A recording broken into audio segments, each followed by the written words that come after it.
شريفا. أعوذ بالله من الشيطان الرجيم. بسم الله الرحمن الرحيم. الحمد لله رب العالمين الرحمن الرحيم صراط الذين أنعمت عليهم غير بسم الله الرحمن الرحيم. السلام عليكم ورحمة الله تعالى وبركاته.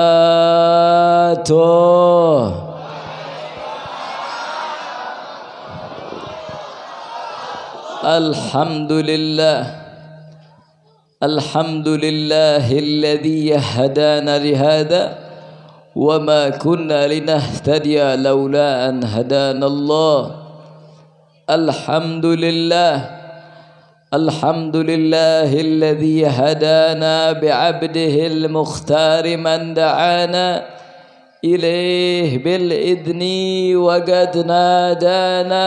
لبيك يا من دلنا وهدانا، لبيك يا رسول الله، لبيك يا حبيب الله، لبيك يا نبي الله، لبيك يا خليل الله، لبيك يا سيدنا طه، لبيك يا سيدنا ياسين، لبيك يا سيدنا أحمد، لبيك يا سيدنا محمد.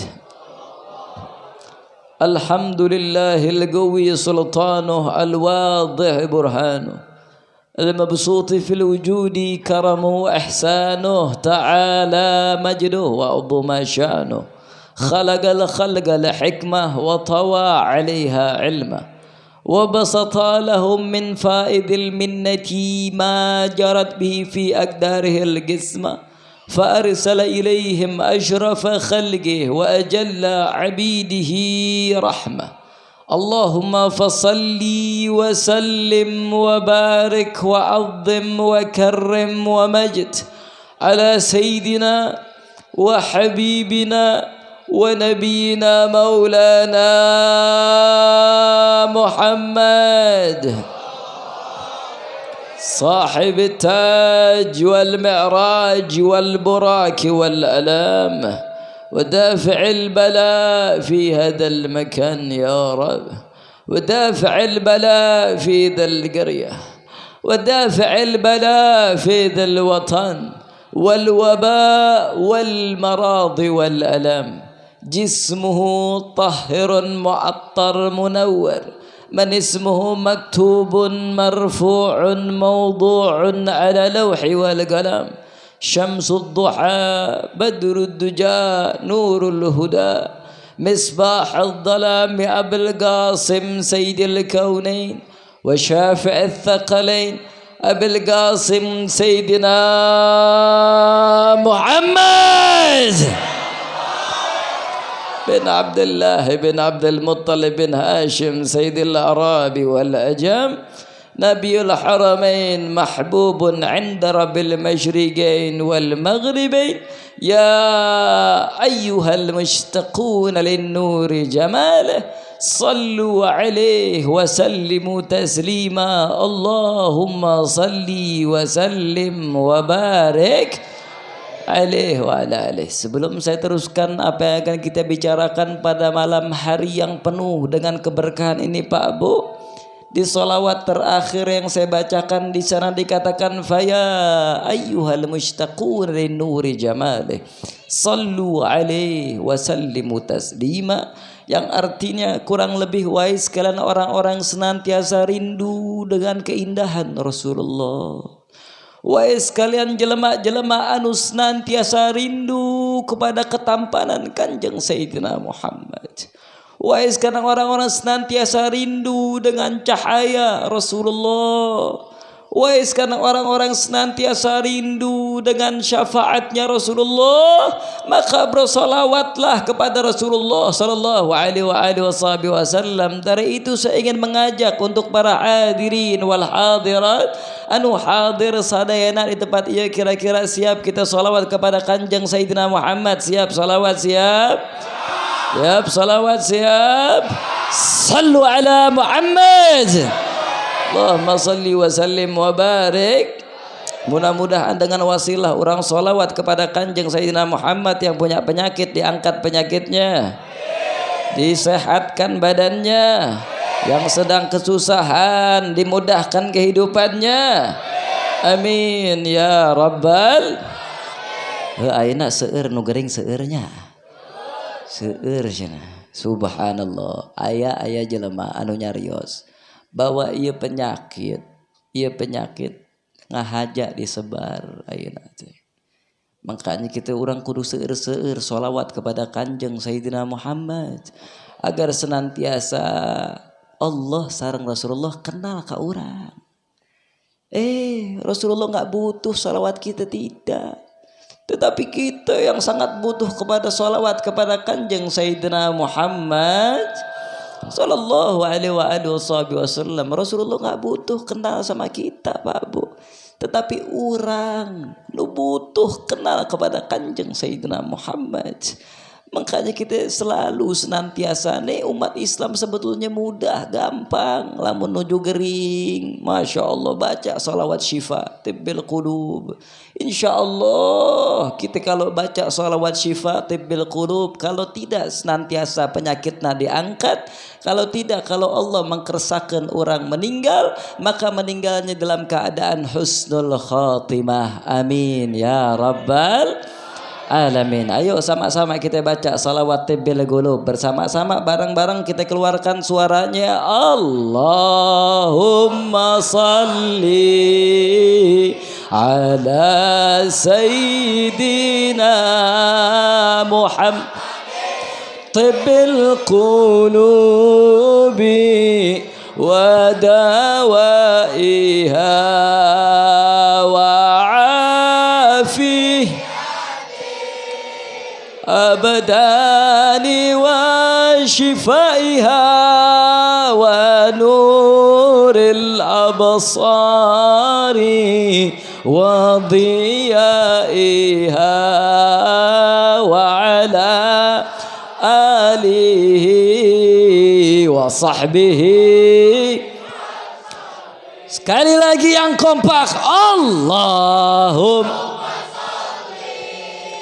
ala sayyidina Muhammad tibbil qulubi wa dawaiha wa afi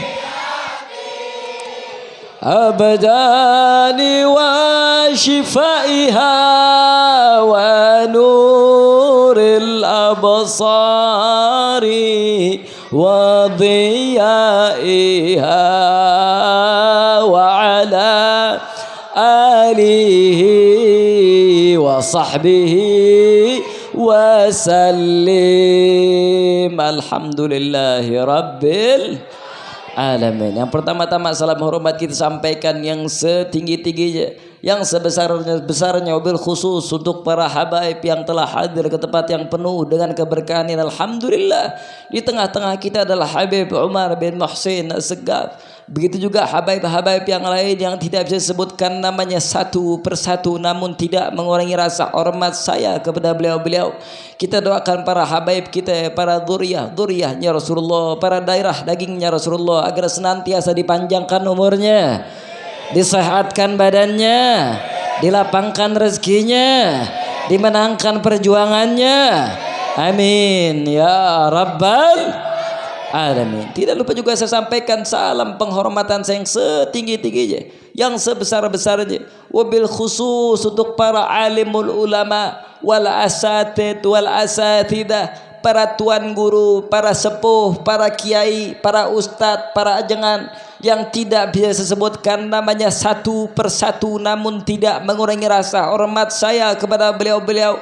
Kita doakan para ulama kita doakan para kiai kita doakan para ustadz kita agar senantiasa dipanjangkan umurnya, disehatkan badannya, dilapangkan rezekinya, dimenangkan perjuangannya, dihancurkan musuh-musuhnya. Amin ya rabbal alamin. Tidak lupa juga saya sampaikan salam penghormatan yang setinggi-tingginya, yang sebesar-besarnya, wabil khusus untuk para aparatur pemerintah baik sipil maupun TNI dan Polri-nya yang hadir di tempat ini dari tingkat RT, RW, lurah, camatnya. Kita doakan para umara kita agar senantiasa selalu diberikan hidayah oleh Allah, selalu diberikan inayah oleh Allah, selalu diberikan tuntunan oleh Allah. Amin ya rabbal alamin. Tidak lupa juga saya sampaikan salam penghormatan saya yang setinggi-tingginya, yang sebesar-besarnya, wabil khusus untuk DKM ini masjid, begitu juga ikatan remaja masjidnya. Kita doakan para anak-anak muda kita doakan juga para masya Allah ini para daripada santri-santri kita doakan juga dari para DKM masjidnya agar senantiasa diistiqomahkan jalannya, diberkahkan kehidupannya, dimenangkan perjuangannya, dan nanti di yaumul qiyamah wajib mendapatkan syafaatnya. Amin ya rabbal alamin. Tidak lupa juga saya sampaikan salam penghormatan saya yang setinggi-tingginya, yang sebesar-besarnya, wabil khusus untuk para hadirin wal hadirat, muslimin wa muslimat, mu'minin wa mu'minat, santriyin wa santriyat, semua yang hadir pada kesempatan kali ini angkat tangan nak urang minta ka Gusti Allah. Tidaklah kita keluar depan ini kecuali dosa perdosaan kita diampuni oleh Allah, kesalahan-kesalahan kita dimaafkan oleh Allah. Yang punya penyakit diangkat penyakitnya, yang sedang kesusahan dimudahkan kehidupannya, yang kekurangan rezeki ditambah-tambahkan rezekinya, yang belum ada jodoh dimudahkan jodohnya, dan nanti di yaumul qiyamah kita wajib mendapatkan syafaatnya. Amin amin ya rabbal alamin. Alhamdulillah, segala puji dan syukur kehadirat Allah yang telah mengumpulkan kita tempat yang insyaAllah penuh dengan keberkahan ini, yang dimana Pak Bu kita hadir, kita berkumpul, kita bersama-sama di tempat ini tidak lain dari bukan kecuali untuk berzikir kepada Allah. Kita berkumpul tempat ini dan tidak lain dari bukan kecuali untuk mengagungkan Allah, mengagungkan Rasulullah sallallahu alaihi wasallam, memuliakan Allah, memuliakan syiarnya Allah, meninggikan syiarnya Allah, menghidupkan syiarnya Allah. Maka ini adalah salah satu tanda bahwa hati kita adalah orang-orang senantiasa bertakwa di sisi Allah. Karena Allah mengatakan Pak Bu dalam Al-Quran, wa may yu'azzim syairillah fa inna dzalika min taqwal qulub.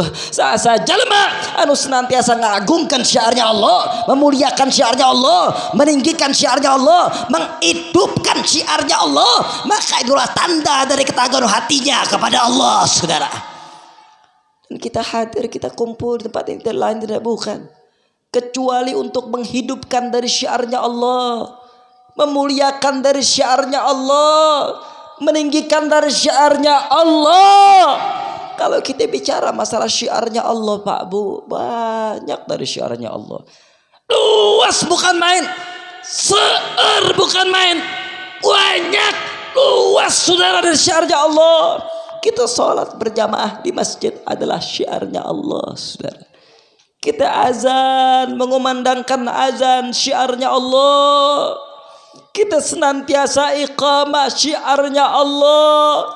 Kita membayar zakat, syiarnya Allah. Orang pergi haji, syiarnya Allah. Subhanallah, begitu luasnya, begitu banyaknya syiarnya Allah, saudara. Masya Allah. Tetapi syiar yang paling agung, syiar yang paling mulia, syiar anu pang hebat-hebatna, semua syiar yang berta'alluq ataupun bergantung kepada baginda Sayyidina Muhammad sallallahu alaihi wasallam. Karena kalau tanpa adanya baginda Sayyidina Muhammad, maka kita tidak akan mengetahui apa itu syiarnya Allah, Pak Bu. Kita tidak akan mengetahui dari syariatnya Allah. Tanpa ada baginda Sayyidina Muhammad, Maka kita tidak mengetahui bagaimana cara kita sholat beribadah kepada Allah. Tanpa baginda Sayyidina Muhammad, kita tidak mengetahui bagaimana senantiasa kita membaca Al-Quran.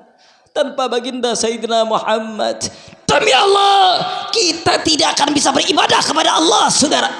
Subhanallah. Jadi syiar anu pang agung-agungna, syiar anu pang mulia-muliana, syiar anu pang hebat-hebatna, yaitu semua yang menyambung kepada baginda Sayyidina Muhammad. Karena semua ibadah kita ta'alluq kepada Rasulullah. Karena semua ibadah kita mencontoh kepada baginda Sayyidina Muhammad. Kama qala Rasulullah sallallahu alaihi wasallam, sebagaimana Rasulullah mengatakan dalam salah satu hadisnya, saudara, sallu kama raaitumuni usalli. Kita salat senantiasa kita belajar, subhanallah, agar senantiasa kita salat mengikuti bagaimana cara salat baginda Sayyidina Muhammad.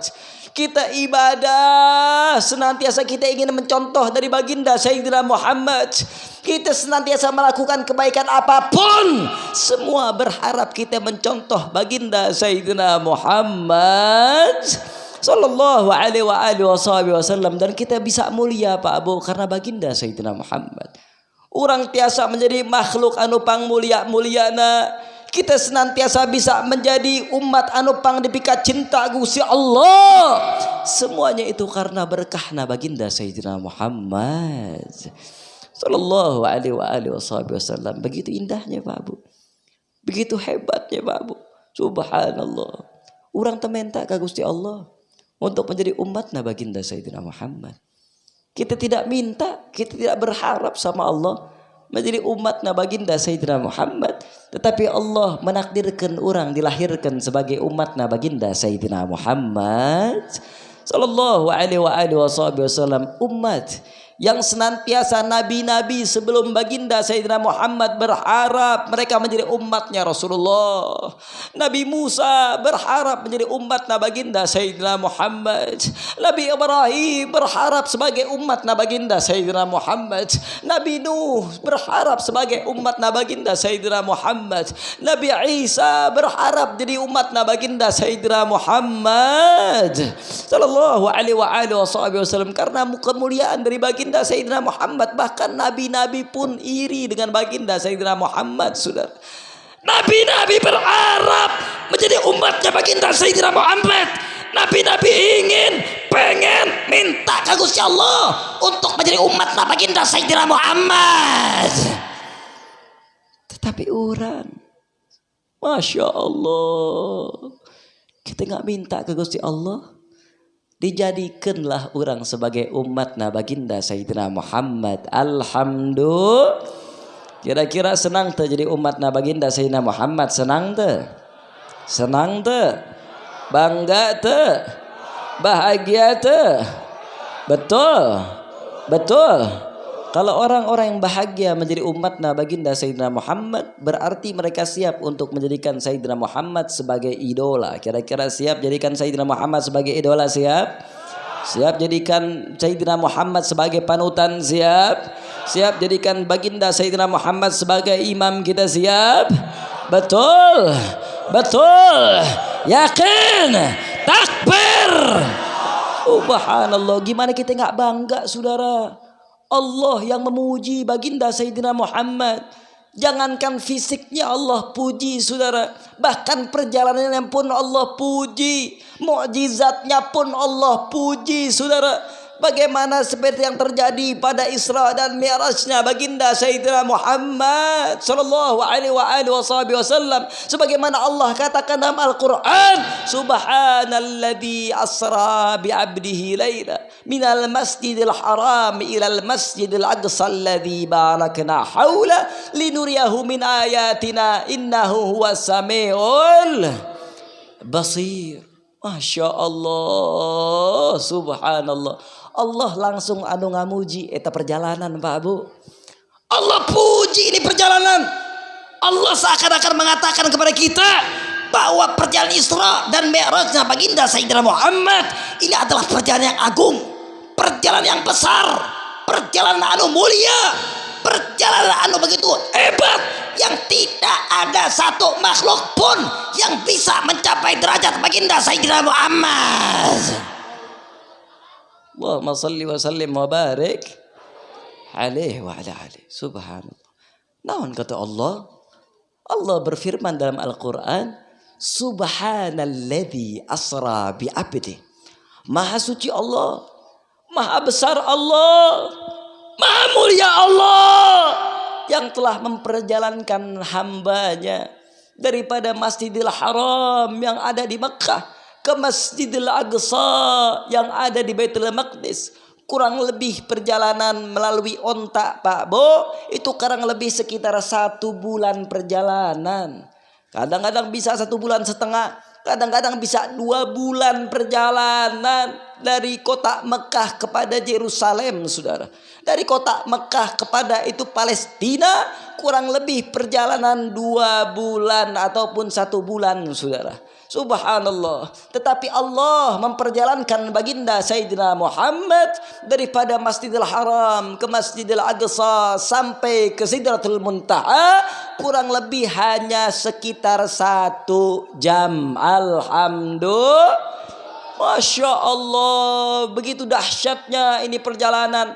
Begitu hebatnya ini perjalanan sehingga Allah memulai ayat yang pertama dimulai oleh Allah dengan ucapan subhanallah. Anak muda ya anak muda.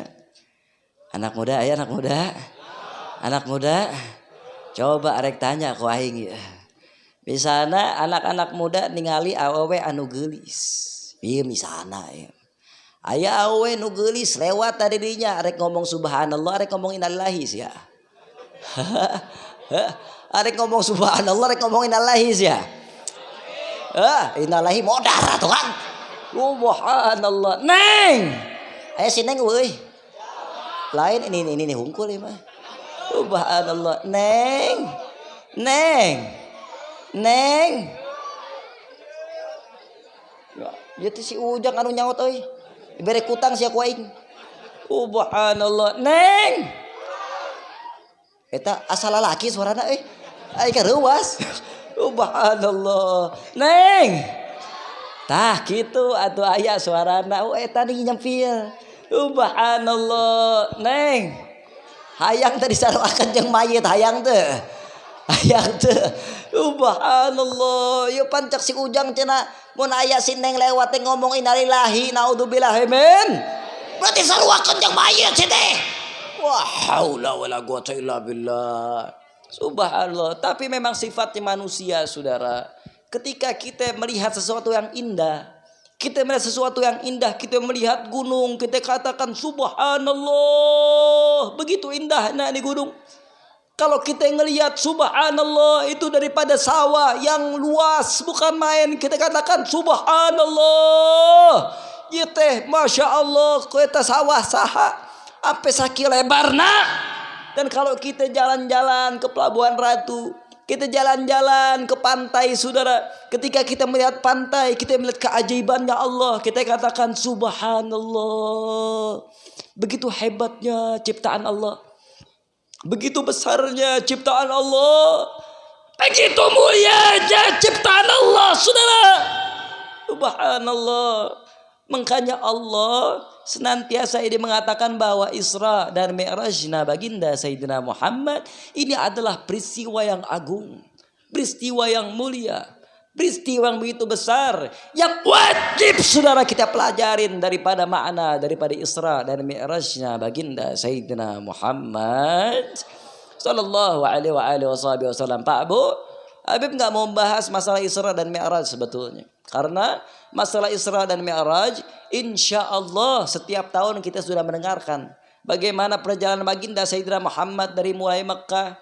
Ketika Sayyidina Muhammad datang ataupun sampai ke Baitul Maqdis. Dan juga dari Baitul Maqdis langsung arajan ilas sama. Ataupun langsung naik ke sama. Ataupun langsung naik ke langit Pak Bu. Langit pertama, langit kedua, langit ketiga. Sampai langit ketujuh. Sampai ke Sidratul Muntaha. Subhanallah. Tetapi yang saya akan bahas pada malam hari ini, Kenapa baginda Sayyidina Muhammad sallallahu alaihi wasallam diisrakan daripada Baitul Haram kepada Baitul Maqdis, Pak Bu? Kenapa baginda Sayyidina Muhammad sallallahu alaihi wasallam itu diperjalankan oleh Allah daripada Masjidil Haram ke Masjidil Aqsa yang senantiasa ada di kota Palestina, yang senantiasa ada di kota Yerusalem, saudara? Kenapa baginda Sayyidina Muhammad tidak diisrakan kepada Madinah, yang itu Madinah adalah tempat untuk hijrahnya baginda Sayyidina Muhammad sallallahu alaihi wasallam? Kenapa Sayyidina Muhammad tidak diisrakan ke Jampang?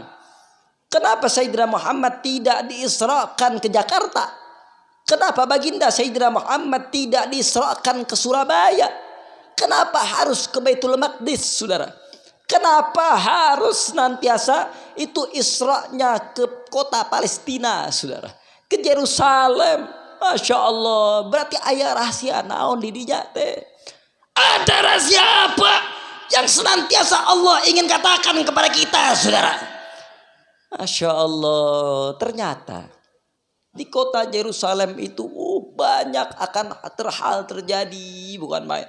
Subhanallah, nanti di akhir zaman itu bakal banyak terjadi sesuatu di kota Yerusalem. Apa kata Allah? Subhanalladzi asra bi'abdihi laila minal masjidil haram ilal masjidil aqsa alladzi barakna haula linuriyahu min ayatina. Yang pertama, Allah ini mengatakan bahwa ini kota Yerusalem adalah kota yang diberkahkan oleh Allah Jalla Jalaluhu. Kenapa kota Yerusalem diberkahkan oleh Allah? Karena kebanyakan anbiya dari Bani Israel itu dilahirkan dan juga meninggalnya di kota Yerusalem, saudara. Nabi Isa lahir di Bethlehem ataupun di Yerusalem. Nabi Musa meninggal di Yerusalem.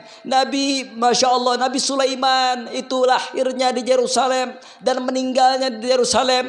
Nabi Daud lahirnya di Yerusalem dan meninggalnya di Yerusalem. Begitu juga Nabi Yusuf alaihissalatu wassalam lahirnya di Yerusalem, dan juga ada ulama berpendapat bahwa meninggalnya pun di Yerusalem, saudara. Nabi Ibrahim lahirnya di Yerusalem, Nabi Yakub lahirnya di Yerusalem. Jadi banyak nabi-nabi Allah itu yang lahir dan meninggal di kota Yerusalem.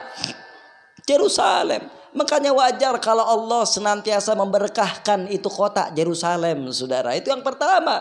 Yang kedua, Yerusalem ataupun ini Baitul Maqdis ini adalah kiblat pertama umat Islam. Sebelum ini baginda Sayyidina Muhammad bersama sahabat-sahabat Rasulullah itu sholat menghadap ke Ka'bah, pertama mereka semua menghadap ke kota Yerusalem, saudara, ataupun ke Baitul Maqdis. Itu kiblat pertama dari umat Islam yang wajib senantiasa kita imani. Bahkan Rasulullah mengatakan dalam salah satu hadisnya, la tashuddur rihal illa min thalath masajid. لا تشد الرحال إلا في ثلاث مساجد المسجد الحرام يعني مكة ومسجد هذا يعني مسجد نبوي ومسجد الأقصى. Masya Allah, apa kata baginda Sayyidina Muhammad? Janganlah kau berziarah ke masjid kecuali 3 masjid, kata baginda Sayyidina Muhammad. Yang pertama adalah Masjidil Haram yang ada di Mekah, dan yang kedua adalah Masjid Rasulullah yang ada di Madinah, dan yang ketiga adalah Masjidil Aqsa yang ada di Yerusalem. Mudah-mudahan insya Allah sarena orang dia tiasa ziarah ke Masjidil Haram, amin. Tiasa ziarah ke Masjid Nabawi, amin. Tiasa ziarah ke Masjidil Aqsa, amin ya rabbal alamin. Itu yang kedua, Pak Bu. Dan yang ketiga, Masya Allah, ketahuilah bahwa kita sekarang hidup di akhir zaman, saudara. Fitnah sudah merajalela, kemungkaran sudah merajalela, ketidakadilan sudah merajalela, kemaksiatan sudah merajalela, saudara. Tahuilah bahwa nanti di akhir zaman itu akan ada 3 makhluk anu pang penting-pentingna di akhir zaman yang akan berkumpul di kota Yerusalem, saudara. Subhanallah. Siapa itu 3 orang anu pang penting-pentingna anu bakal kumpul di kota Yerusalem? Yang pertama adalah Al-Masih Ad-Dajjal alaihi la'natullah. Dan yang kedua adalah subhanallah Imamul Mahdi alaihi salatu wassalam. Yang ketiga adalah Nabi Isa alaihi salatu wassalam. Pertanyaanna kira-kira orang tos terang tacan saha eta Dajjal, terang deh. Terang deh. Setiap hari Pak Bu, kita baca ta'awudz kepada Allah daripada fitnahnya Dajjal. Wa min fitnatil Masih Ad-Dajjal. Setiap solat kita bacakan saudara. Subhanallah. Ungal dinten minimal 5 kali sehari kita baca saudara. Minimal 5 kali sehari kita baca sama Allah. Kita minta sama Allah agar senantiasa kita dijauhkan daripada fitnahnya Dajjal. Subhanallah. Makanya wajib kita paham saha eta Dajjal, saudara. Wajib kita tahu siapa itu Dajjal. Harus kita mengerti siapa itu Dajjal. Karena ketika kita ingin perang, kita harus terang, paham saha musuh orang. Kalau kita ingin perang dan kita ingin menang dalam peperangan kita, maka urang kedah terang saha eta musuh urang, saudara. Nah kalau kita nggak tahu musuh kita siapa, kita nggak tahu kumaha musuh urang lupana, subhanallah, kumaha urang arek menang eta ngalawanna. Masya Allah. Jadi malam hari ini kita akan sedikit membahas biografi Dajjal. Biar mudah-mudahan bapak-bapak sareng ibu-ibu di dia insya Allah balik ke bumi terang saha eta Dajjal.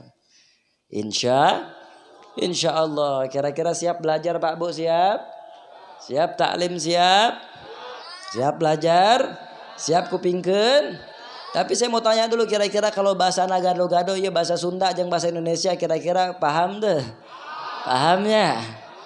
Siap dimaafkan? Siap? Habib ini masih kena belajar bahasa Sunda nak Bu, Pak. Masya Allah. Jadi doakan biar Habib lancar bahasa Sunda nak. Amin. Amin. Kan aslinya Habib dari Jakarta, gue orang Betawi begitu. Subhanallah. Masya Allah. Tapi mudah-mudahan insya Allah lain kali Habib bisa ngomong bahasa Sunda nak anu alus. Da ini mah kasar wae euy. Bahasa Sunda nak kasar wae bagoy itu cenah. Subhanallah. Masya Allah. Saudara,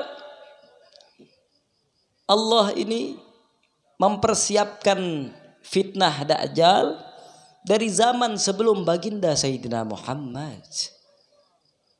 Allah mempersiapkan fitnah Dajjal ini agar senantiasa menjadi cobaan bagi umat akhir zaman. Dan kapan dilahirkannya itu Dajjal, saudara? Dajjal itu sebetulnya sudah ada daripada zaman Nabi Musa alaihissalatu wassalam. Masya Allah. Bahkan Nabi Nuh alaihissalatu wassalam itu dari zaman Nabi Nuh. Nabi Nuh sekarang sudah minta untuk pertolongan kepada Allah agar senantiasa dijauhkan daripada fitnahnya Dajjal, saudara. Tidaklah ada satu nabi pun kecuali mereka minta sama Allah, berlindung sama Allah daripada fitnahnya Dajjal. Saking dahsyatna eta fitnah, saking besarna eta fitnah, saking hebatna eta fitnah, sampai-sampai nabi-nabi semua dari kalangan nabi minta sama Allah agar senantiasa dilindungi daripada fitnahnya Dajjal. Masya Allah. Begitu besarna eta fitnah, begitu hebatna eta fitnah. Subhanallah. Sebagaimana yang terjadi kepada umatnya Nabi Musa alaihissalatu wassalam. Ketika Nabi Musa dilahirkan Pak Bu, itu Masya Allah yang namanya Fir'aun itu senantiasa dibisikin sama dukunna. Naon cek dukunna eta ka Fir'aun. Wahai Fir'aun, eta kekuasaan anjeun sareng nyawa anjeun bakal dihancurkan ku anak muda dari Bani Israel. Mangkana ti ayeuna wahai Fir'aun senantiasa anjeun kedah maehan eta anak-anak muda Fir'aun ataupun anak-anak muda dari Bani Israel, budak-budak laletik daripada Bani Israel ataupun bayi-bayi lelaki dari Bani Israel kau harus bunuh wahai Fir'aun. Subhanallah. Akhirna ya Fir'aun karena dia takut dengan senantiasa digicelekeun eta dari kekuasaannya, agar senantiasa subhanallah ini Firaun takut, senantiasa dia kehilangan kekuasaannya, kehilangan hartanya, kehilangan daripada kerajaannya, sehingga Firaun melakukan sesuatu hal yang tidak manusiawi, saudara. Apa kata Allah dalam Al-Quran? Yudzabbihuna abna'akum wa yastahyuna nisa'akum. Itu Fir'aun senantiasa di zaman Nabi Musa alaihissalatu wassalam membunuh semua anak-anak muda daripada Bani Israel, saudara. Anak-anak muda, anak-anak kecil umur 15 tahun ke bawah dibunuh sama Fir'aun. Dipengkal, dipehan, Masya Allah, dikorok, saudara.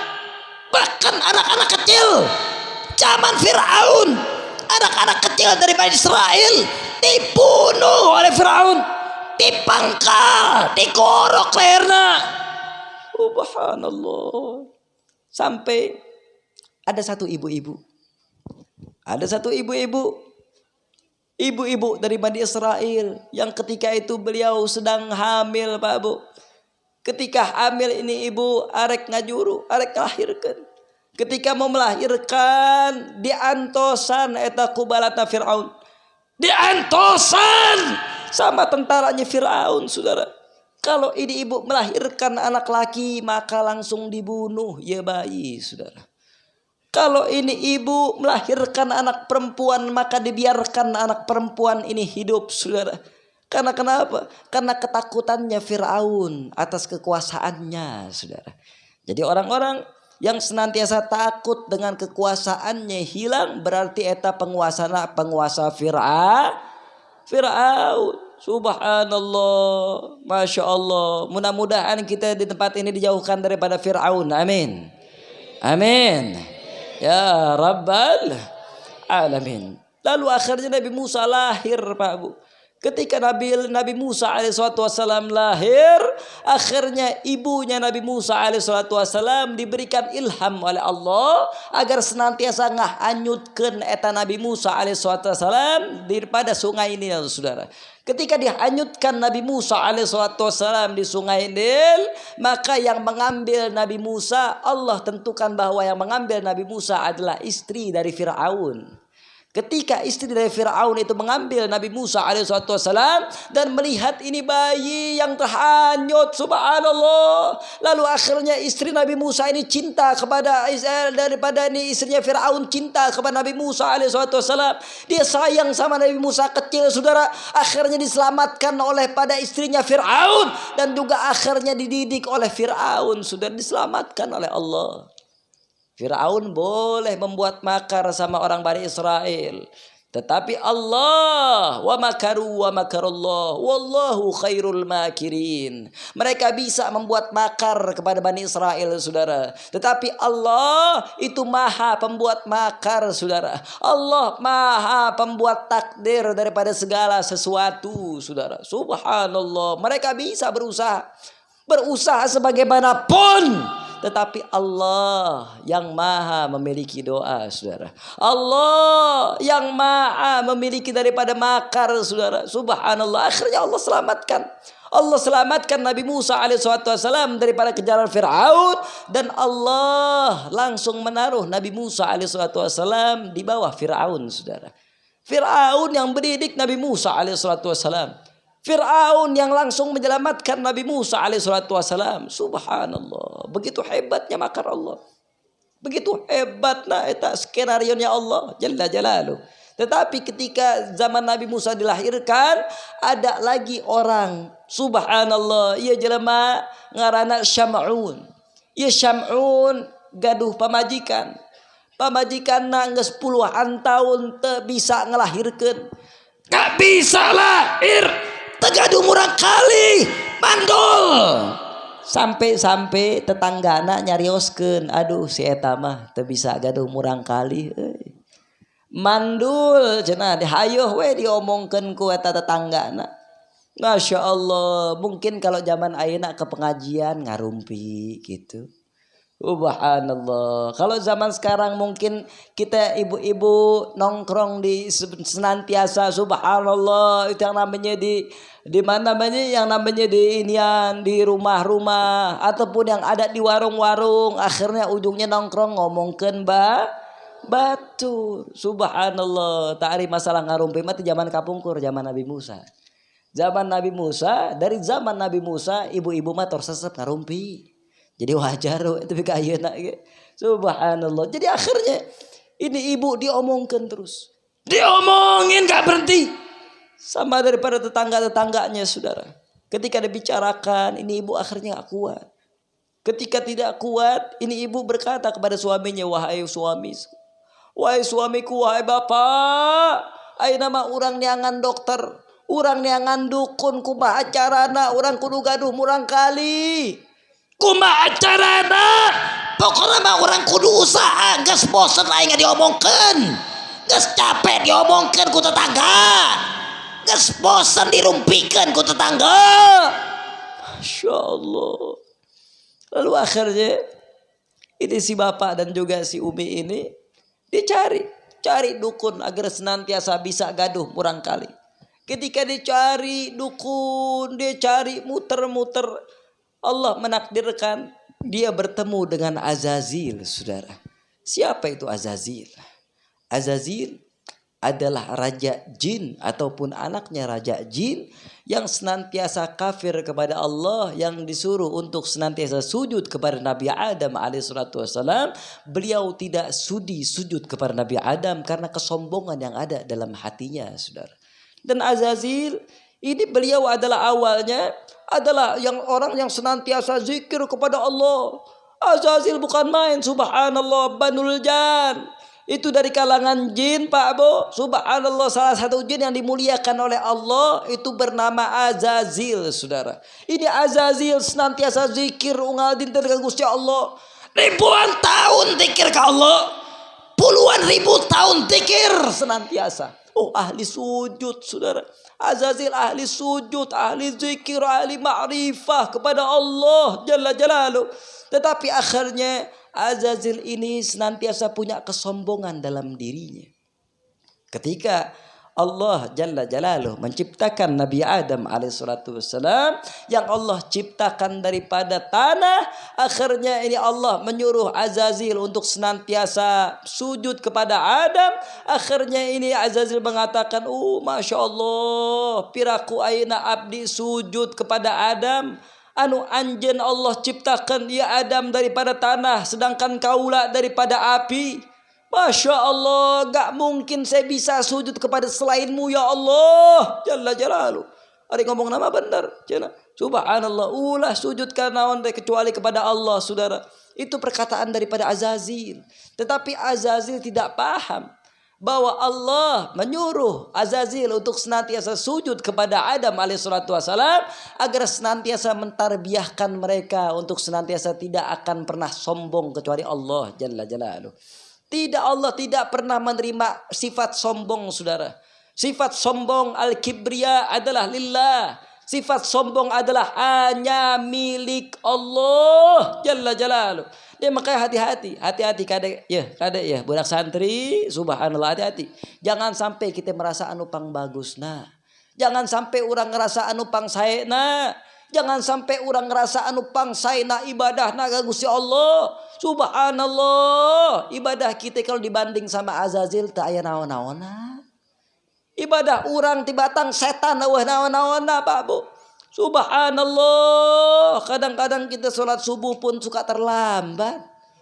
Itu Azazil, Masya Allah, ribuan tahun ibadah kepada Allah, ribuan tahun sujud kepada Allah, ribuan tahun ruku kepada Allah. Bahkan Azazil tahu Ismul A'zam, saudara. Sehingga ini Azazil menjadi jin yang sangat sakti. Sampai senantiasa ini malaikat-malaikatnya Allah itu senantiasa iri kepada Azazil, Pak. Maknanya iri adalah ingin berharap seperti Azazil. Ya, Azazil tadi datang boga sayap, tetapi karena dia selalu zikir kepada Allah sampai keluar sayapnya bisa terbang ke langit pertama, bisa terbang ke langit kedua, bisa terbang ke langit ketiga, Bisa terbang ke langit keempat, kelima, keenam, Pak Bu. Subhanallah, sakti dah bukan main. Saha eta guruna Azazil. Guruna Azazil adalah malaikat Jibril alaihi salatu wassalam. Azazil diajarkan ku malaikat Jibril alaihi salatu wassalam. Tetapi karena dia punya kesombongan, saudara, sehingga Allah merendahkan Azazil serendah-rendahnya. Sehingga Allah melaknat Azazil selaknat-laknatnya, saudara. Hati-hati.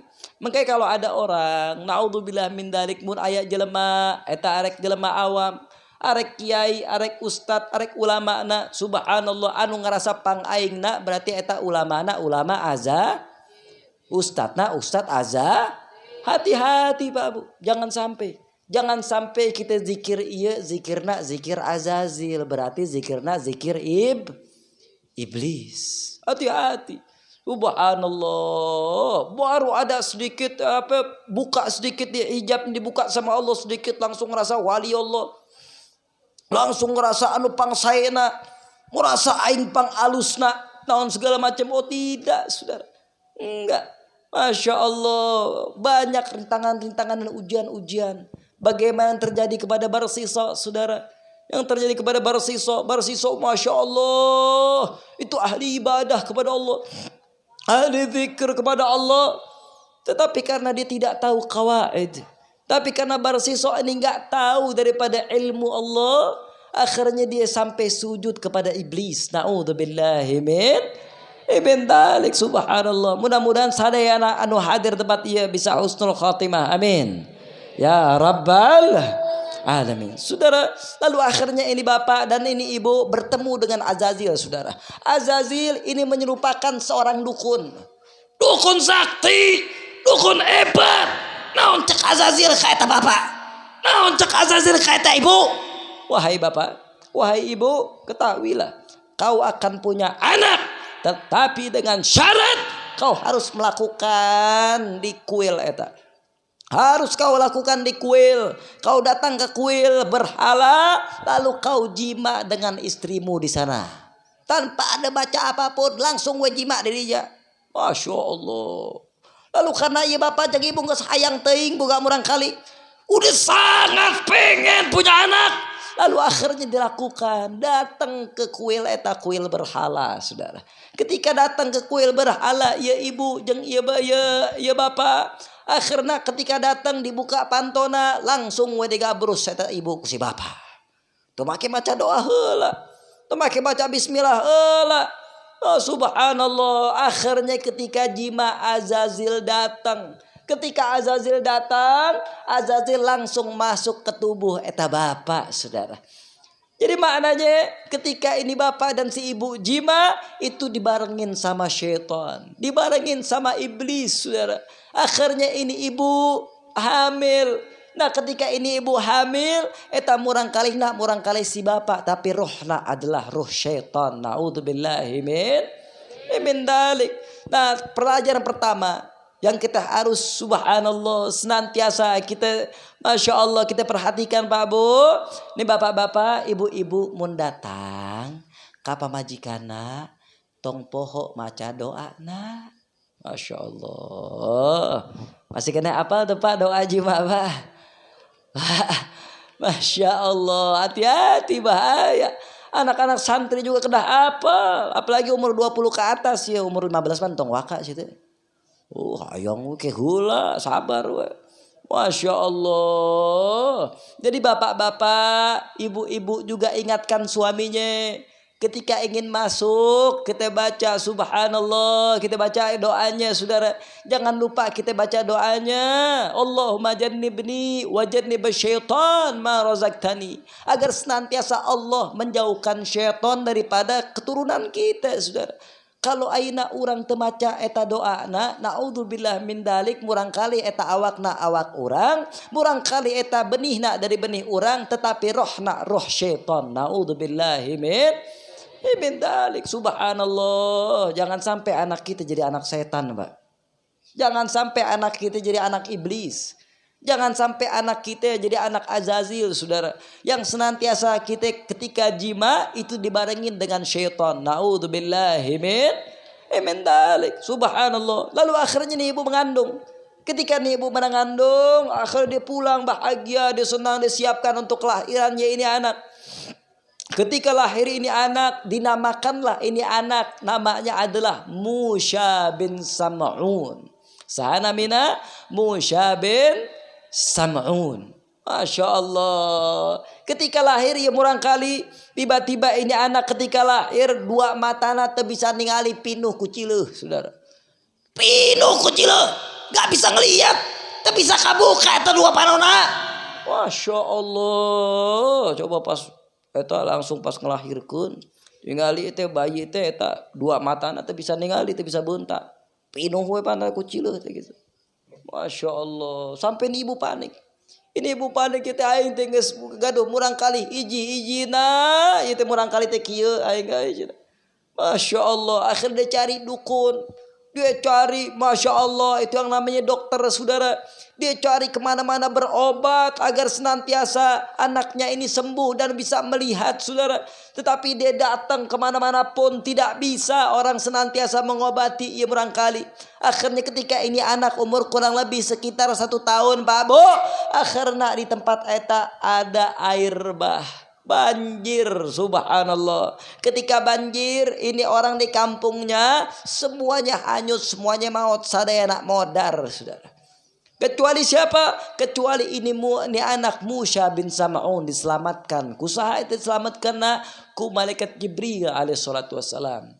Ini Musha bin Sam'un diselamatkan oleh malaikat Jibril alaihi salatu wassalam, dididik oleh malaikat Jibril alaihi salatu wassalam, sehingga Musha bin Sam'un ketika umur 10 tahun bentak panonna hiji sebelah kiri, Pak Bu. Nah ketika melek ini matanya, jadilah ini Musha bin Sam'un jelema anu sakti, saudara. Wow, Masya Allah, bisa ngapung, bisa jalan dina cai, saudara. Masya Allah, bukan main saktina, hebat. Dia Musha bin Sam'un.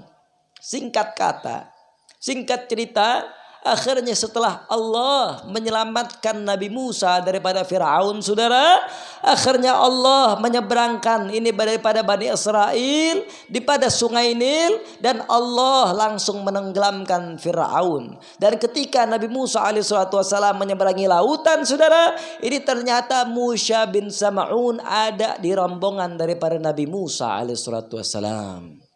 Lalu akhirnya ketika ini Bani Israel sudah selamat, sudah tenang, Nabi Musa dipanggil oleh Allah, diperintah oleh Allah agar senantiasa Nabi Musa datang ke Bukit Tur Sina untuk bertemu dengan Allah, untuk senantiasa berbicara dengan Allah Jalla Jalaluh. Kurang lebih Nabi Musa alaihissalam 30 hari bertapa di Bukit Tur Sina, saudara, berpuasa di Bukit Tur Sina, tidak makan, tidak tidur, tidak minum 30 hari, saudara. Masya Allah. Kenapa Nabi Musa bisa kuat seperti itu, Pak Bu? Karena Nabi Musa bermuajahah dengan Allah Jalla Jalaluh, sehingga Nabi Musa lupa dengan segala sesuatu.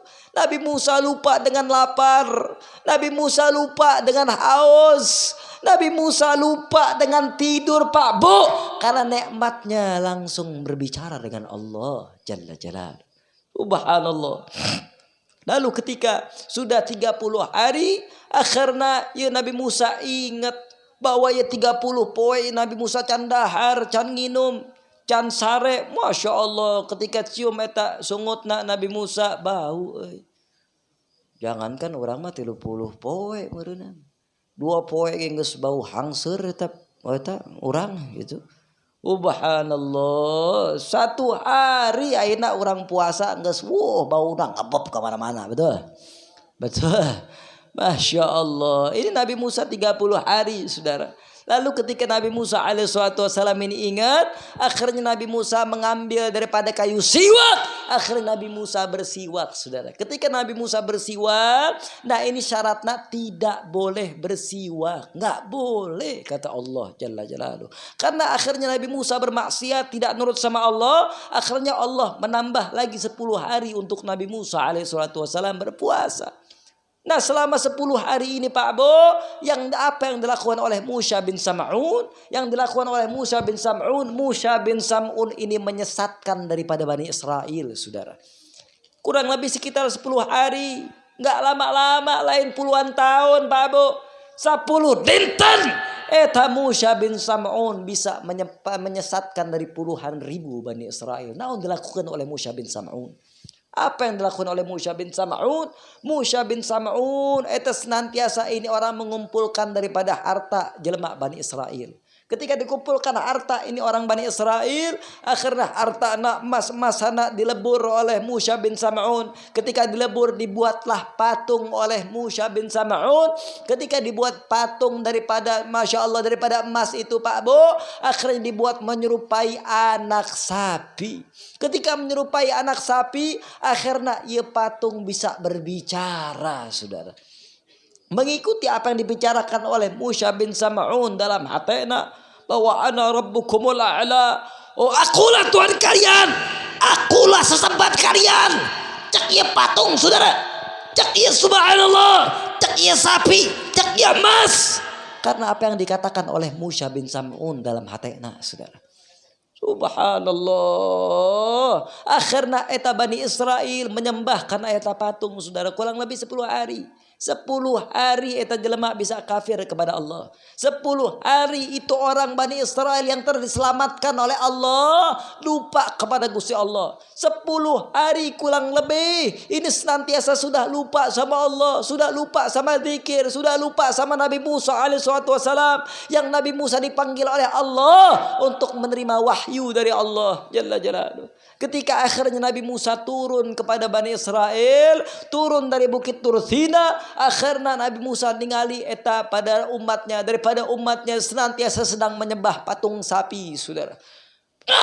Mau kata Nabi Musa, panas. Wah, Masya Allah. Akhirnya dicari Nabi Harun. Ayah Nabi Harun dirinya dititipkan eta Bani Israel kepada Nabi Musa, kepada Nabi Harun alaihissalatu wassalam. Sarang ini Nabi Harun jenggot lagi saja, saudara. Jenggotnya sampai pusar eta Nabi Harun. Masya Allah. Pokoknya mah haibah nak bukan main eta Nabi Harun, tapi tidak mampu untuk menyangka daripada Musa bin Sam'un, saudara. Lalu akhirnya Nabi Musa alaihissalam ngamuk kepada Nabi Harun. Diambil eta jenggotna Nabi Harun alaihissalam kepada Nabi Musa, dikoyak eta. Masya Allah. Kau tidak bisa menjaga daripada umat kaulah, tapi sangat jaga daripada hamba-Nya Allah, sehingga mereka murtad kepada Allah, sehingga mereka kafir kepada Allah, saudara. Subhanallah. Lalu apa kata Nabi Harun alaihissalam? Ya bena umma, wahai anak dari ibuku, entong marah ke abdi. Da abdi mah hampir dipaehan ku Bani Israel gara-gara aranjeuna hayang nyembah eta Tuhan sesembahan. Abdi kita kuat ngajagaan ya Bani Israel. Ketika anjeun eueuh eta Bani Israel teu ngurut ka abdi, arek dipaehan abdi ku Bani Israel. Tapi kau wahai Musa, jalanlah kepada Musa bin Sam'un. Karena ini semua dilakukan oleh Musa bin Sam'un, saudara. Masya Allah. Lalu akhirnya Nabi Musa alaihissalam datang kepada Bani Israel. Dan naon anu dikatakan oleh Nabi Musa kepada Bani Israel, saudara. Yang dikatakan oleh Nabi Musa sebagaimana Allah firmankan dalam Al-Quran. Faqtulu anfusakum dalikum khairul lakum inda bari'ikum fataba alaikum innahu huwat tawwabur rahim. Masya Allah. Apa yang dikatakan oleh Nabi Musa alaihissalam? Hei kalian Bani Israel, karena kalian senantiasa Masya Allah kafir kepada Allah, murtad kepada Allah, maka bunuhlah diri kalian, matikan diri kalian, tusuk diri kalian sampai mati. Barulah Allah menerima taubat kalian. Sesungguhnya Allah maha penerima taubat. Masya Allah, banding ku dahsyatna eta. Tapi diterima taubatna karek maihan manehna, maihan dirinya baru diterima taubatnya ku Gusti Allah. Subhanallah, syadid besar. Lalu akhirnya Nabi Musa sudah selesai sama Bani Israel, dia cari itu Musa bin Sam'un. Ketika dia cari eta Musa bin Sam'un, akhirnya naon anu dilakukan oleh Nabi Musa alaihissalam kepada Musa bin Sam'un. Sebagaimana firman Allah Jalla Jalaluhu dalam Al-Quran. Apa yang Allah katakan dalam Al-Quran? Masya Allah. Wa ma khatbuka ya Samiri. Nabi Musa alaihissalam ya Pak Abu, Nabi anu panggalak-galakna. Nabi Musa alaihissalam ini senantiasa Nabi, masya Allah, anu pangkuat-kuatna saudara. Sekali dengar jelema eta jelema modar ku Nabi Musa. Subhanallah, bahkan eta malaikat Israel ketika mau mencabut nyawa Nabi Musa, eta malaikat Israel digaplok ku Nabi Musa. Digaplok. Subhanallah, jangankan jelema malaikat ge bisa digaplok ku Nabi Musa. Masya Allah, eta banding ku galak-galakna eta Nabi Musa, banding ku kuat-kuatna, sumun bukmun umyun fam layar juan modar. Masya Allah. Tah, mun anak muda umat Islam saya jika Nabi Musa, insya Allah Islam aman. Amin. Masya Allah, subhanallah. Saudara, non dilakukan ku Nabi Musa alaihissalam kepada ini Musa bin Sam'un. Nabi Musa hanya mengatakan, wa ma khatbuka ya Samiri. Naon anu anjeun katakan wahai Samiri ka umat kaula, sehingga ya umat kaula tiasa kufur kepada Allah kieu dalam jangka waktu 10 poe. Naon anu anjeun katakan, naon anjeun lakukeun. Tadi kumaha eta Samiri ku Nabi Musa alaihissalam. Tadi dicabok ku Nabi Musa, enggak dibunuh, enggak dipukul. Cuma dikatakan ditanya hungkul ku Nabi Musa. Naon anu anjeun katakan wahai Samiri? Naon anu anjeun lakukeun wahai Samiri? Sehingga anjeun ieu tiasa ieu teh membuat ya kufur Bani Israel, puluhan ribu Bani Israel murtad gara-gara anjeun. Masya Allah, subhanallah. Lalu pertanyaannya Pak Abu, kunaon Nabi Musa ia senantiasa lembut kepada Samiri? Kenapa Nabi Musa senantiasa lembut kepada Musa bin Sam'un ataupun kepada Samiri, saudara? Ini jawabannya adalah Samiri tidak bisa dibunuh oleh siapapun kecuali oleh umatna baginda Sayyidina Muhammad sallallahu alaihi wasallam. Allah sudah menyiapkan Samiri sebagai, masya Allah, sebagai fitnah untuk umat akhir zaman, saudara. Allah menyiapkan ia Samiri untuk umat baginda Sayyidina Muhammad, dan yang bisa membunuh dari Samiri Allah tuliskan adalah Nabi Isa alaihissalatu wassalam. Dan setelah selesai dari situ Pak Abu, akhirnya ia Samiri diusir ku Nabi Musa alaihissalatu wassalam, sehingga tidak ada yang tahu kemana eta Samiri jalannya Pak Abu. Gak ada yang tahu, tayanu terang kemana ia Samiri. Subhanallah, subhanallah. Lalu akhirnya datanglah baginda Sayyidina Muhammad. Datanglah senantiasa zamanna baginda Sayyidina Muhammad.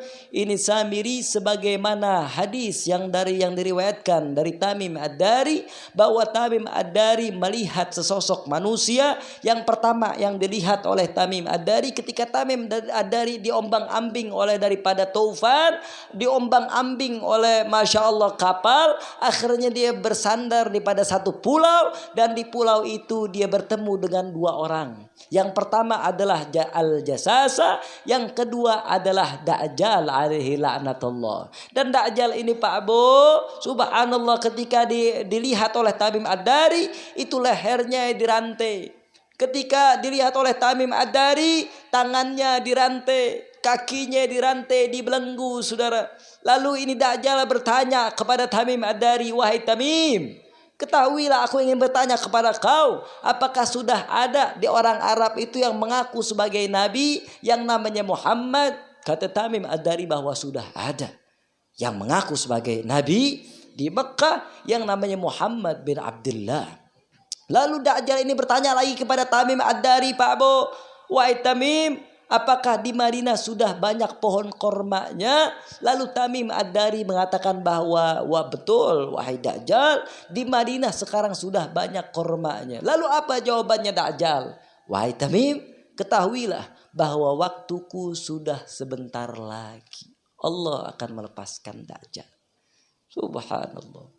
Lalu akhirnya berjalanlah kehidupan baginda Sayyidina Muhammad.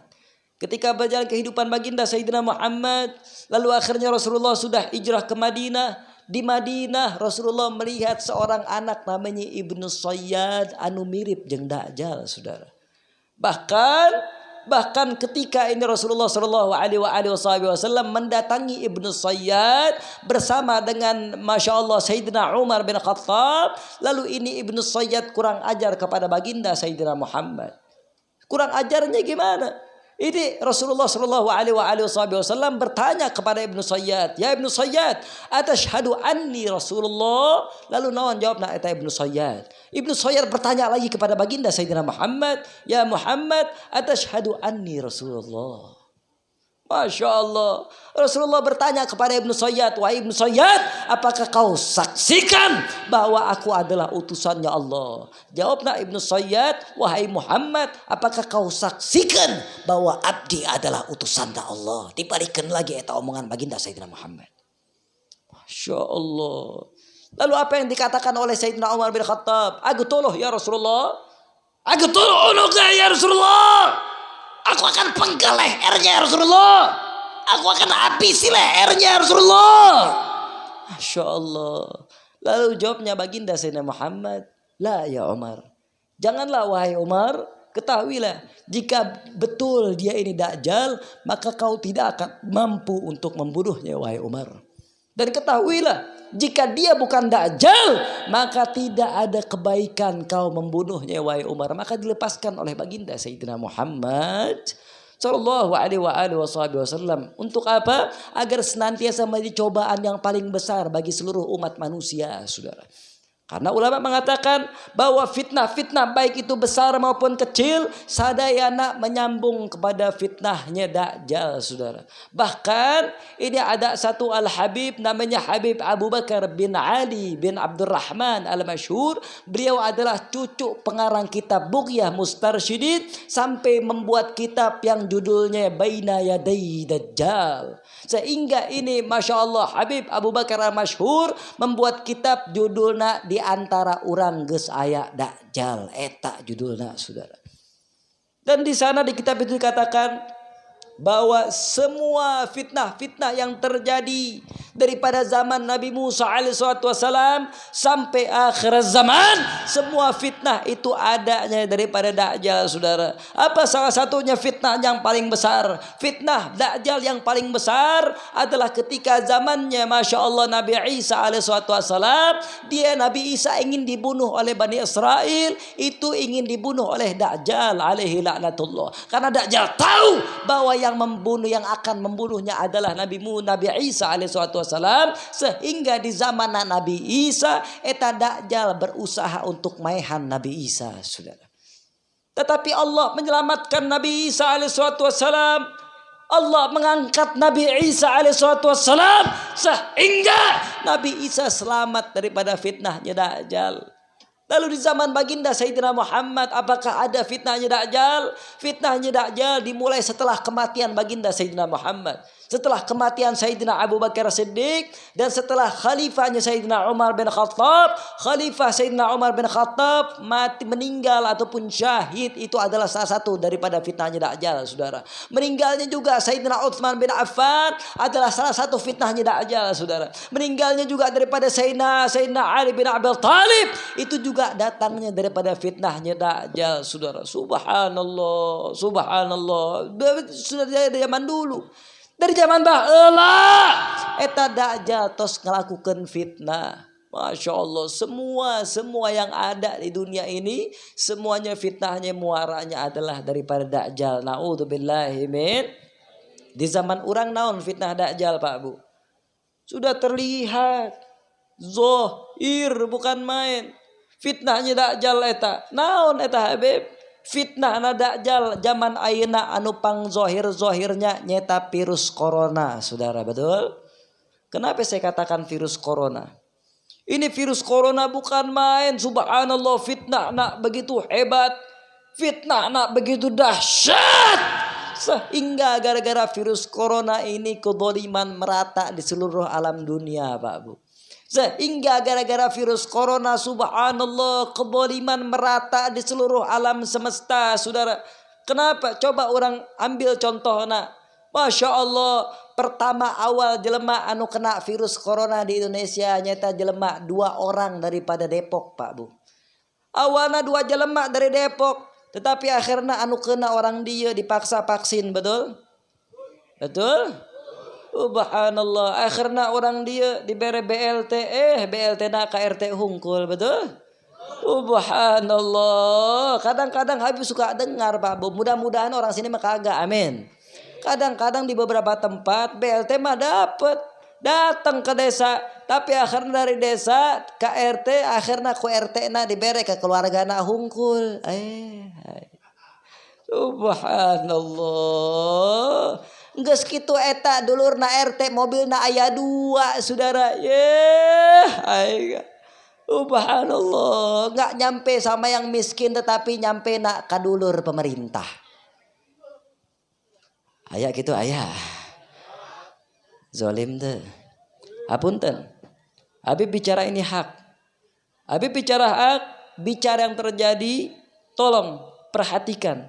Pemerintah yang datang ke tempat ini, jangan sampai Anda kena fitnah Dajjal, saudara. Jangan sampai Anda senantiasa, Masya Allah, Subhanallah, menjadi pengikut Dajjal. Karena kita ini saking besar nak fitnah Dajjal, saking hebat nak fitnah Dajjal, senantiasa kita nggak paham, orang tidak ngerti bahwa orang jadi pengikut Dajjal. Naudzubillahi min dalik, subhanallah. Dan fitnah Dajjal itu masuk ke kalangan orang awam, kena fitnah Dajjal. Kalangan ulama kena fitnah Dajjal. Kalangan pemerintah komodoi kena fitnah Dajjal, saudara. Subhanallah.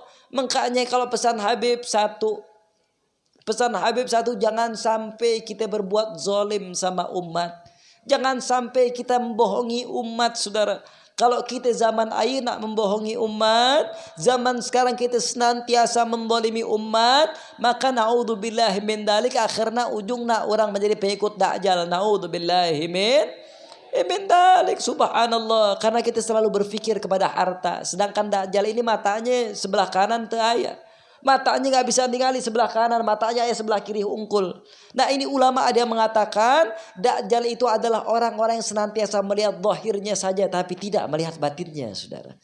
Makanya zaman ayeuna anu kedah orang asah nyata batin orang. Senantiasa kita asah batin kita agar senantiasa batin kita dekat kepada Allah. Agar senantiasa batin orang dekat kepada baginda Sayyidina Muhammad. Agar senantiasa batin kita selalu ingat kepada Allah. Agar senantiasa batin kita nyambung ke Gusti Allah. Kalau senantiasa batin kita nyambung kepada Allah, batin kita nyambung kepada baginda Sayyidina Muhammad, subhanallah, maka insya Allah kita jauh dari fitnahnya Dajjal, saudara. Dan salah satu kita senantiasa ingin jauh daripada fitnahnya Dajjal, itu adalah kita banyak-banyak datang ke majlis-majlis zikir. Dengan kita banyak-banyak datang ke majelis tawassul, dengan kita banyak-banyak datang ke majelis istighosah, saudara. Agar kenapa? Agar senantiasa Allah melembutkan hati orang. Agar senantiasa kita jangan hanya berpikir masalah dunia, Pak Bu. Subhanallah. Kalau kita habiskan umur kita untuk dunia, mun urang ngabeakeun ayeuna umur urang hanya untuk mencari dunia, maka surga kita cukup dengan dunia, saudara. Naudzubillahi min dalik, subhanallah. Sedangkan kita orang hidup di dunia teh sabaraha sih umur orang? Sabaraha umur orang? Umur 50 tahun tos leuleus. Umur 60 tahun orang tos leuleus. Umur 70 tahun tos penyakitan, saudara. Tetapi nanti di yaumul qiyamah, di akhirat kita selama-lamanya, saudara. Di akhirat kita subhanallah tidak ada penghujungnya, saudara. Masya Allah, subhanallah. Mudah-mudahan semua yang hadir tempat ini insya Allah menjadi ahli jannah semua, amin. Menjadi ahli surga sadayana, amin. Ya Rabbal. Saya mau tanya sampai sini kira-kira kehartos atau tidak? Kehartos deh. Parantos ngartos. Sadayana kehartos. Nah saudara, terakhir, siapa kira-kira yang bisa menjaga kita dari fitnahnya Dajjal? Yang bisa menjaga kita dari fitnahnya Dajjal sesuai keterangan hadis Nabi Muhammad sallallahu alaihi wasallam yang mengikut ataupun yang menghajar ataupun yang memerangi Dajjal itu adalah Imamul Mahdi alaihi salatu wasallam. Jeung saha eta Imamul Mahdi? Imamul Mahdi, Habib hanya sedikit saja ataupun secara globalnya membicarakan Imamul Mahdi karena memang sudah jam 12 kurang saparapat itu geus peuting teuing. Eta Habib eta apa? Tahu kela ieu teh geus jam 12 kurang saparapat tinggi teh. Masih kena siap? Masih kena semangat? Tapi ka esuk siap? Tapi ke jam 2 siap? Masih seru masih? Masih ingin mendengarkan masih? Betul? Yakin? Takbir! Subhanallah. Saudara, terakhir dari Habib, ini pesan Habib, ketahuilah bahwa yang akan melawan Dajjal, yang akan memerangi Dajjal di akhir zaman ini adalah Imamul Mahdi alaihi salatu wassalam. Saha eta Imamul Mahdi? Imamul Mahdi sebagaimana sabdana baginda Sayyidina Muhammad, Imamul Mahdi adalah dzurriyyahna baginda Rasulullah sallallahu alaihi wasallam. Sebagaimana kata Rasulullah sallallahu alaihi wasallam, nanti di akhir zaman akan ada imamun adil yang senantiasa ini dunia sudah diliputi oleh kezaliman, dunia senantiasa diliputi oleh kemaksiatan kepada Allah, dunia diliputi oleh kebohongan. Saudara, senantiasa ada orang yang menolong umat Islam, yaitu yang jadi imam dari umat Islam, yaitu Imamul Mahdi dari keturunan baginda Sayyidina Muhammad sallallahu alaihi wasallam. Maka beruntunglah jelema-jelema anu dekat kepada zuriyah Nabi. Beruntunglah orang-orang senantiasa dekat dengan keluarganya Rasulullah sallallahu alaihi wasallam. Tolong, karena subhanallah ini adalah pesan dari baginda Sayyidina Muhammad. Kalau orang yang ingin selamat dunia dan akhirat, maka dekatilah dzurriyyahnya Rasulullah sallallahu alaihi wasallam. Sebagaimana Rasulullah katakan, "Inni taraktu fikum tsaqalain, ma in tamassaktum bihima lan tadillu ba'di abada, kitaballah wa itrati ahla baiti." Apa kata baginda Sayyidina Muhammad? Aku tinggalkan dua bekal yang berat dan penting. Selama kalian berpegang teguh kepada keduanya, maka kalian tidak akan tersesat untuk selama-lamanya. Mau tersesat dunia, mau tersesat nanti jaga di akhirat, saudara. Apa itu ya Rasulullah sallallahu alaihi wasallam? Al-Quran, dan juga yang kedua adalah itrohna baginda Sayyidina Muhammad sallallahu alaihi wasallam. Yang kedua adalah keturunannya, keluarganya Rasulullah sallallahu alaihi wasallam. Orang-orang yang dekat sama zuriyah Nabi kudu bangga. Orang-orang anu dekat dengan keluarga baginda Sayyidina Muhammad kudu bangga. Mentakan orang kudu hayang dekat kepada keluarga Rasulullah. Kenapa bangganya?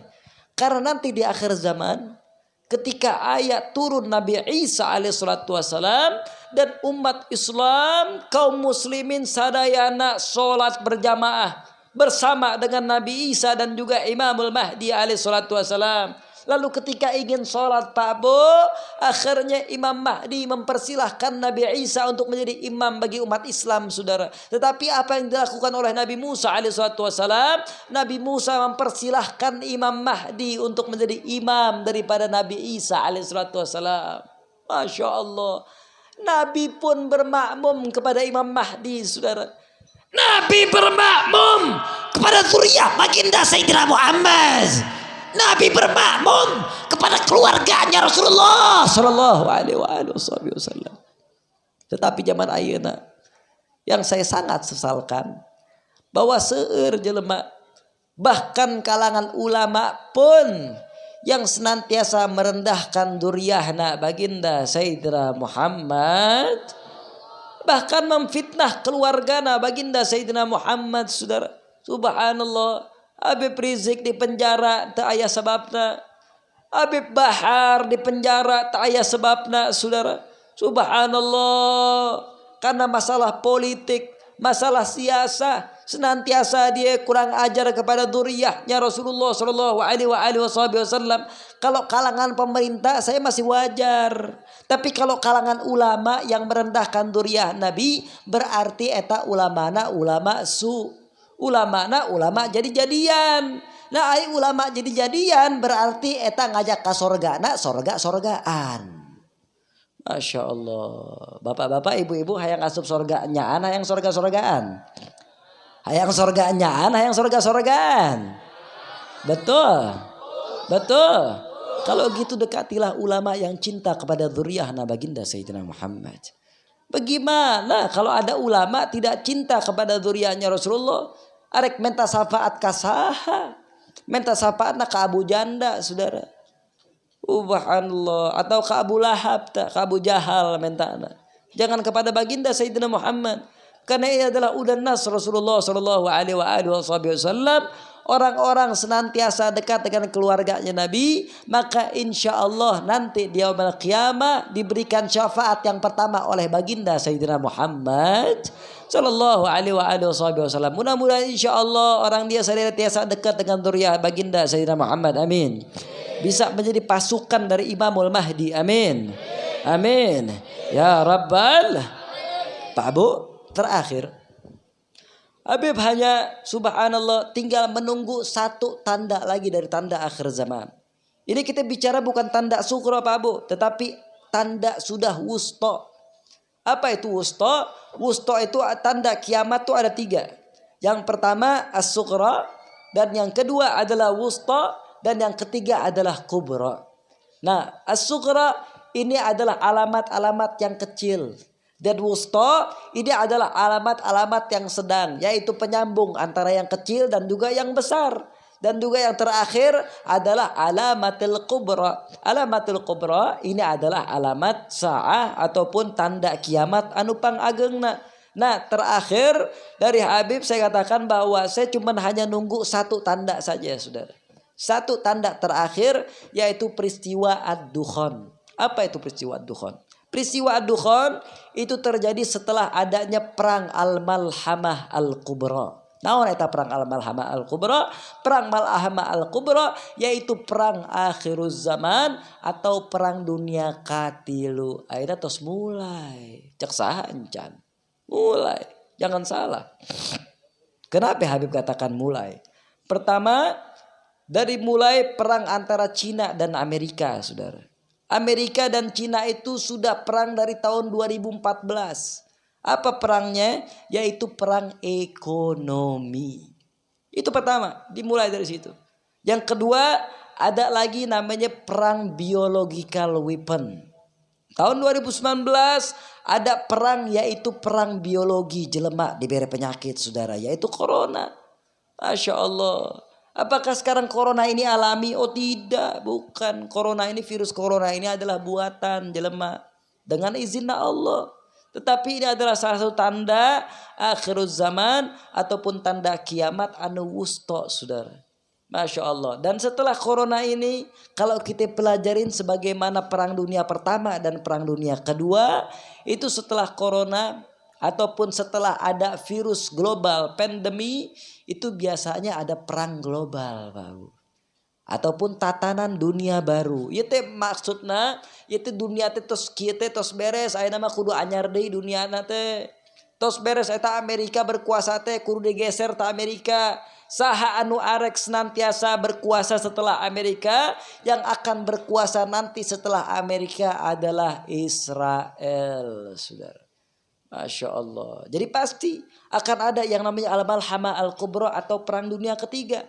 Nah, sekarang kita sudah mulai masuk fasenya, yaitu perang di antara Rusia dan Ukraina, saudara. Kalau sampai NATO masuk ke Ukraina, berarti toh siap-siap ayeuna. Maknanya sudah siap-siap. Kalau misalnya jeung naudzubillah min dzalik, mudah-mudahan Habib salah, ieu mah prediksinya. Ieu mah prediksi. Mudah-mudahan Habib salah. Kalau misalnya ya terjadi perang dunia ketiga di antara Rusia, Cina, Iran dan lain sebagainya, mereka bersekutu melawan sekutu Amerika dan juga melawan Yahudi dan lain sebagainya. Subhanallah, akhirnya ada perang nuklir. Nah, setelah perang nuklir itu Pak Bo, misalnya ya, kita bicara prediksi, bukan bicara dalil. Kita bicara perang itu bisa diprediksikan. Subhanallah. Dan ini bukan ilmu dukun, ya bukan. Tetapi ini adalah ilmu prediksi, Pak Bu. Subhanallah. Lalu akhirnya ketika ini perang dunia, dan kalau sampai Jakarta dibom nuklir sama siapapun itu, areku Cina ke, areku Rusia ke, areku Amerika ke, eta Jakarta dibom. Subhanallah. eta debu bomna nepi ka dieu. Bomna debuna nepi ka dieu. Jakarta geus Bogor mah geus hancur mah bener. Masya Allah geus hancur beak rata.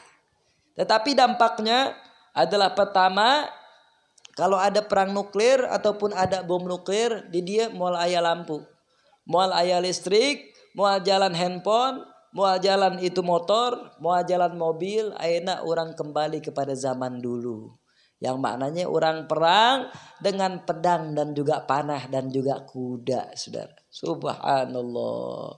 Kita kembali kepada zaman dulu. Kita balik lagi, ini elektronik udah nggak ada dengan adanya perang nuklir itu. Karena perang nuklir, saudara, sekali diledakkan perang nuklir, maka radioaktifnya itu akan menghancurkan semua elektronik. Hancur semua elektronik. Dan juga yang lebih seramnya, yang lebih takutnya adalah ketika meledak ini bom nuklir, lalu ada awan yang akan timbul di sana yang namanya nuklir winter, ataupun kalau kita bahasa agamanya adalah ad-dukhan, peristiwa ad-dukhan, yang dimana peristiwa ad-dukhan itu jelema di seluruh dunia 3 tahun moal aya kadaharan, saudara. Kenapa moal aya kadaharan? Karena ini yang namanya matahari, sinarna matahari tedugi ke bumi. Nggak sampai ke bumi, ke dunia, nggak sampai akhirnya yang punya sawah eta moal bisa ditanamin sawahna. Anu boga kulah moal bisa hirup eta namanya ikannya. Yang punya ayam pada mati. Karena kenapa? Karena radioaktif, saudara. Subhanallah. Ini sesuai sebagaimana sabdanya baginda Sayyidina Muhammad. Kalau orang-orang kafir kena eta asap, modar eta orang kafir. Nah kalau orang Islam kena eta asap dukhan, insya Allah mual meninggal, tapi hanya sakit sedikit, paling pilek, batuk, naon segala macam. Jadi maknanya corona ayeuna itu latihan yang urang. Kema bakal aya nulih gede. Kada siap-siap. Siap-siapna kumaha? Yang pertama, kita jangan panik, jangan takut, karena semua itu akan terjadi dengan takdirnya Allah, saudara. Mun Allah tenakdirkan moal terjadi di zaman orang. Lamun Allah nakdirkan maka pasti terjadi isukan gak bisa, Pak Bu. Subhanallah. Semua dengan takdirnya Allah. Kita tidak tahu apa yang akan terjadi besok. Apa yang akan terjadi besok, ataupun apa terjadi minggu depan, ataupun bulan depan, ataupun tahun depan, kita nggak tahu. Subhanallah. Tapi Rasulullah suruh orang siap-siap. Kumaha siap-siapna. Tah, iya anu penting. Yang harus kita siapkan adalah minimal umat Islam baca suratul kahfi setiap malam Jumat. Eta. Anu kedah orang siapkan adalah tolong di masjid-masjid, di majlis-majlis, orang lakukan sunnah baginda Sayyidina Muhammad. Baca suratul kahfi. Karena suratul kahfi itu menjaga kita daripada fitnahnya Dajjal. Ngajaga orang daripada fitnahnya akhir zaman. Ngajaga orang dari fitnah-fitnah yang besar seperti yang terjadi zaman sekarang, Pak Abu.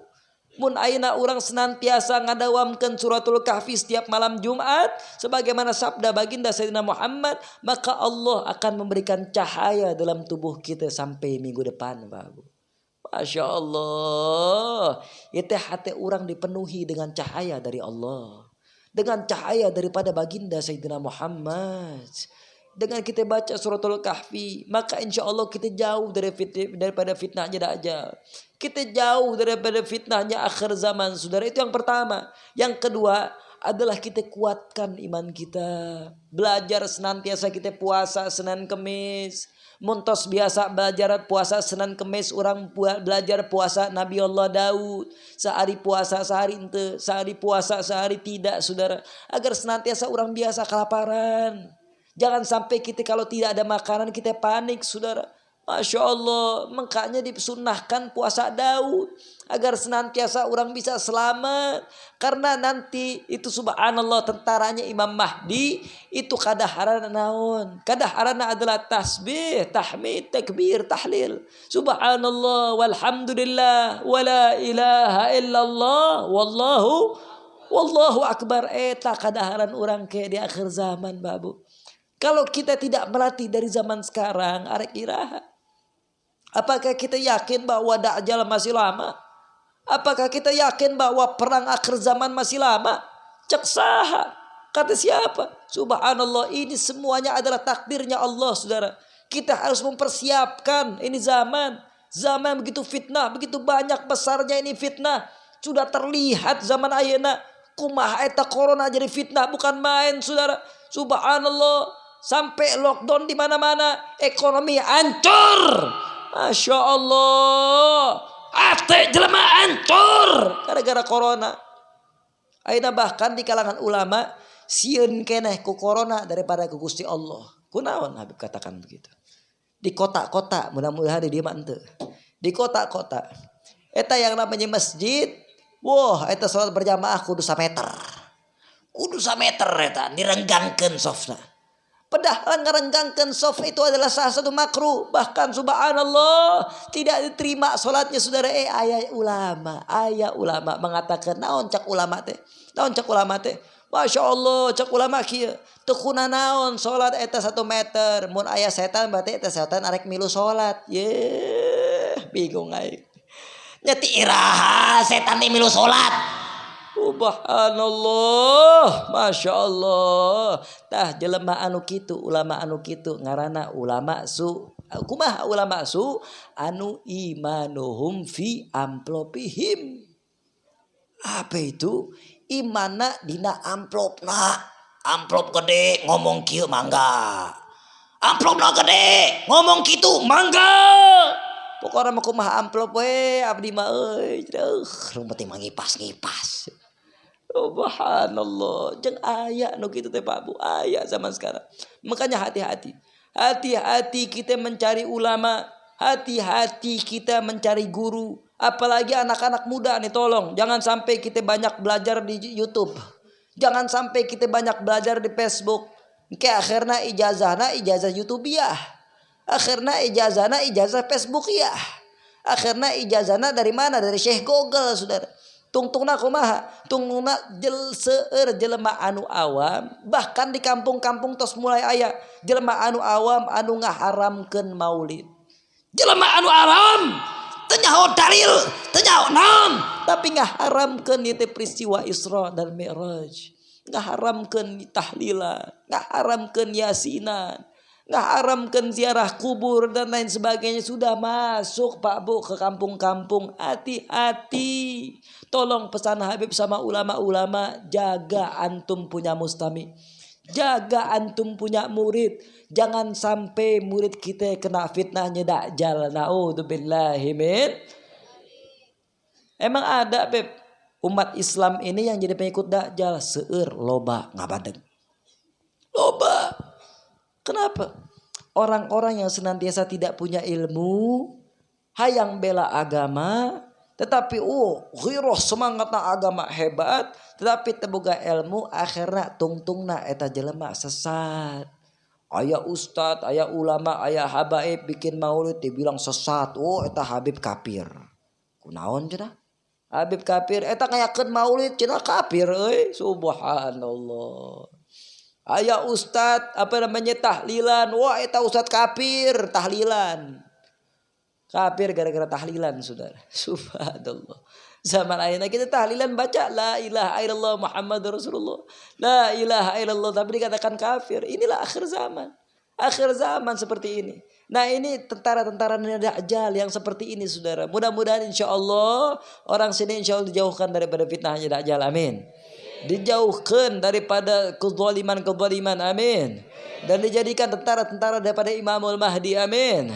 Ya Rabbal Alamin. Nah ini baru satu Pak Bu, Dajjal. Kira-kira sudah paham sampai sini, paham? Terang? Insya. Yang pertama Dajjal. Yang kedua adalah Imamul Mahdi alaihi salatu wassalam. Nah untuk Imamul Mahdi, karena waktu sudah jam 12 pas, insya Allah mudah-mudahan kapan-kapan Habib bisa datang ke tempat ini lagi.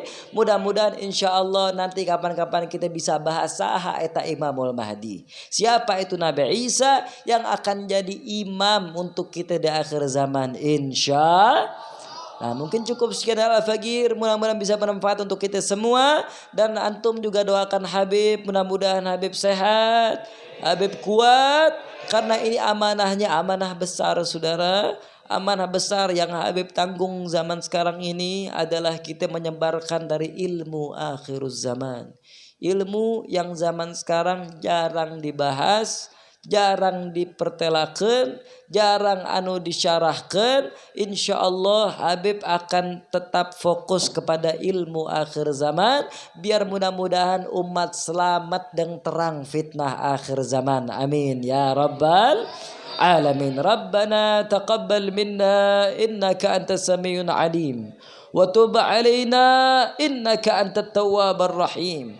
Rabbana atina fid dunya hasanah wa fil akhirati hasanah wa qina adzaban nar walhamdulillahi rabbil alamin. Cukup sekian al-Faqir, wabillahi taufiq wal hidayah. Wassalamu alaikum warahmatullahi wabarakatuh.